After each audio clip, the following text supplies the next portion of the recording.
All right. I'm going to talk about we're not going to talk business anymore.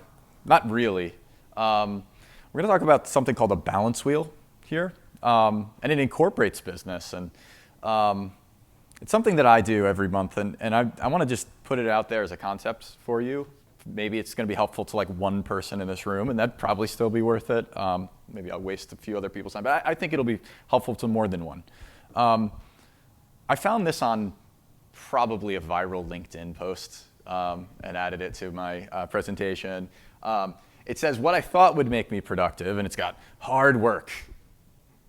Just hard work all the time, 24 hours.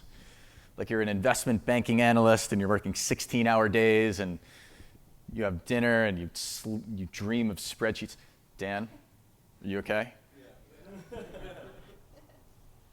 He worked at a big investment bank in New York before coming to us. What actually makes me productive? Hard work, yes, big slice. Time off, sleep, healthy eating, exercise. So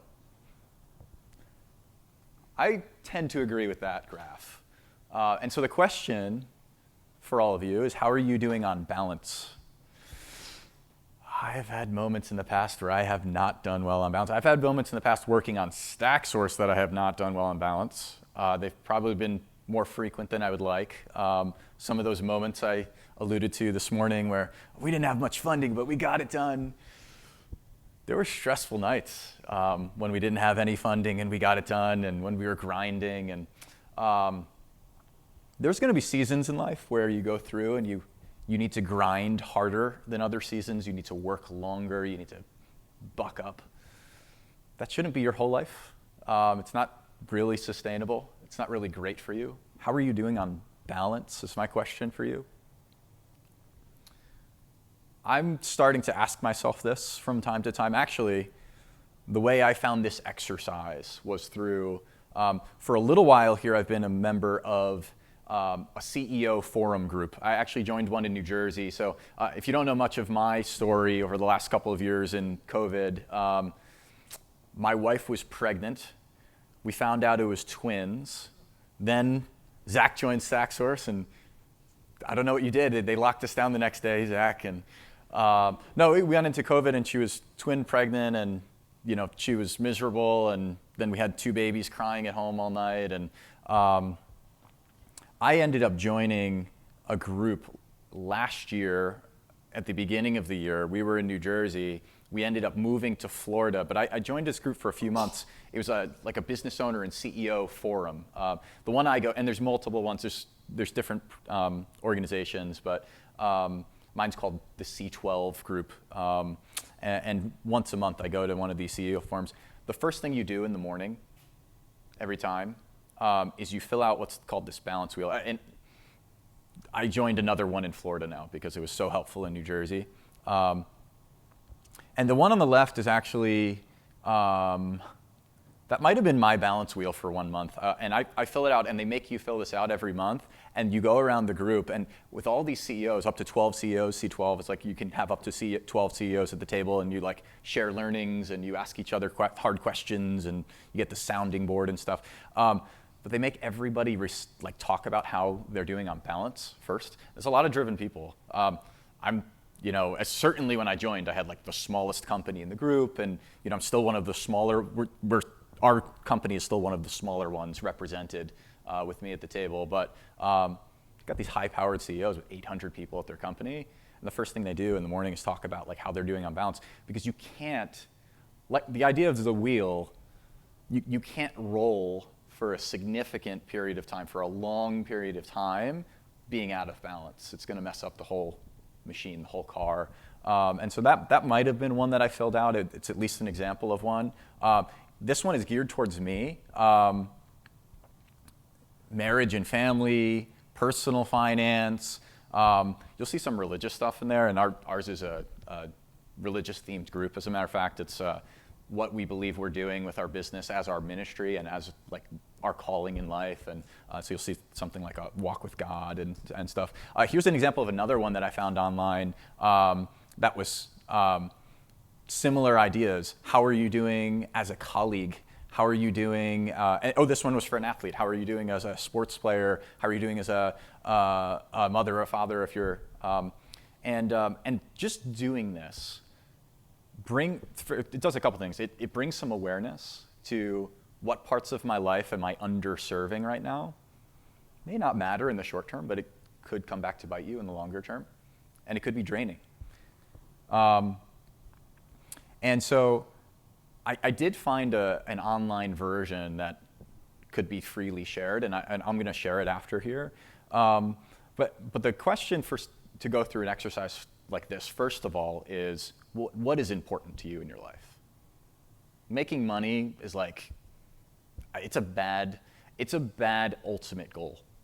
It might help you get to certain goals. I mean, you might want your lifestyle to be a certain lifestyle. You might want to be able to afford a certain house or a certain, but it's not about just the money at the end of the day. It's like, what if the money is not serving you? What do you really want out of life? First of all, it's like what you kind of have to do as a pre-work to do a balance wheel at all. Do you want to have a good family life? Do you want to have fun? Do you want to have recreation? Do you want to play softball once a week? Do you want to? And so here are some. I said for capital advisors, and maybe a couple of these are capital advisor theme. How are you doing on your relationships in your pipeline development? Zach would say prospecting. How are you doing on prospecting could be one aspect. But whether you're a capital advisor or not, what are the things in your life? A few of these should always be there. You cannot have maximum output without having some input. One of those inputs is rest. Another input is health and nutrition. You can't just not exercise for 10 years and think that you're going to be okay and think that you're going to be performing at your best. Mental health and physical health are very tied. But what's important to you? Environment's another one I put up here. That's another one that got screwed up for a lot of people over the last couple of years. I started working from home in the last couple of years. Anybody else start working from home in the last couple of years? Geez, a majority of us. Nathan and I were working together in the city and a couple other people there. And then, we started working from home in New Jersey in COVID. I ultimately have moved down to Florida, and I work from home there. Thinking about how is your environment? I might have a slide on environment, do I? I might not. I thought about having a slide for environment. For me, part of having a healthy environment is actually not working from home all day or not all week. So I drive to coffee shops and bring my laptop once in a while when I need a little bit more of that. I'm not a super extrovert. I'm actually, if you take a personality test, I'm a little bit more introverted, but sometimes you have to be around people, and that's part of creating a healthy environment for me. I did find this tool. So the balance wheel that I do monthly, and I share it with the people in my group. So it's not just me filling it out. There's this idea of if you do it with accountability, it's more powerful. It's more powerful to say to people how you're doing and to be honest with them and to get it out of your own head. But I did find a free tool. Now, I don't have an immediate suggestion for everyone on who should you share this with. Honestly, it's probably not going to become an official part of StackSource saying like we're going to have balance wheel groups here and there. Maybe it is. I don't know. Maybe a lot of people are going to feel really strongly about this, and it could be. Honestly, it could be.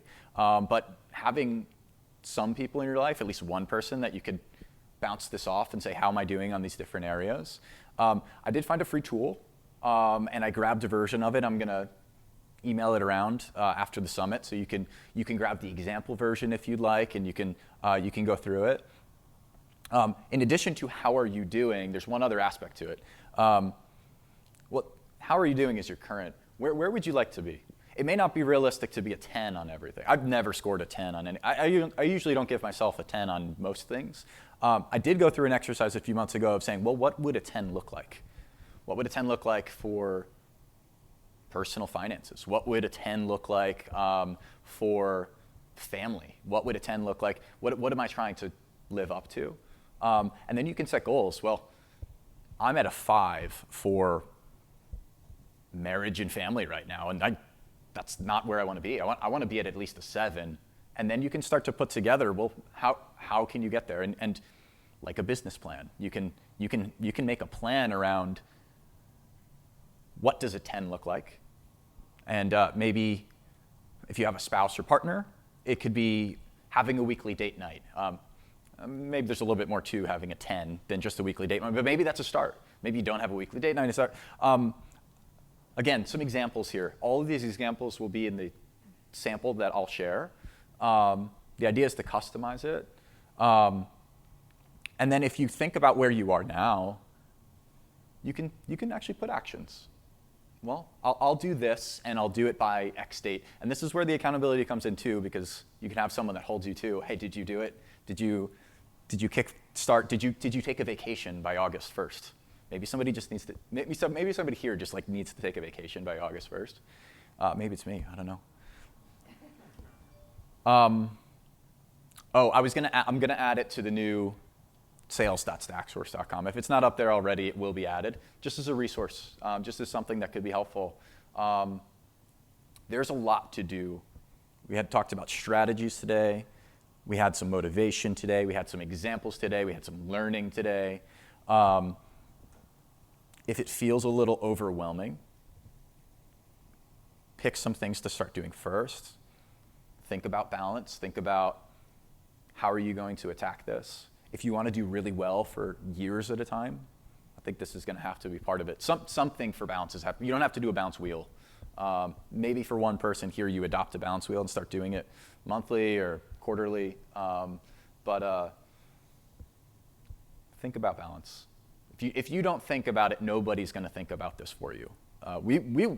We'll check in on your work performance. We're going to check on your pipeline numbers. We're going to check on. We're not going to actively check in on, well, how are you doing with. Did you have enough fun this month, Andrew? We're not going to check in on that. This is something we all have to do for ourselves. So this is how I do it. I use a balance wheel. I do it once a month, and I share it with my CEO group. And for your consideration.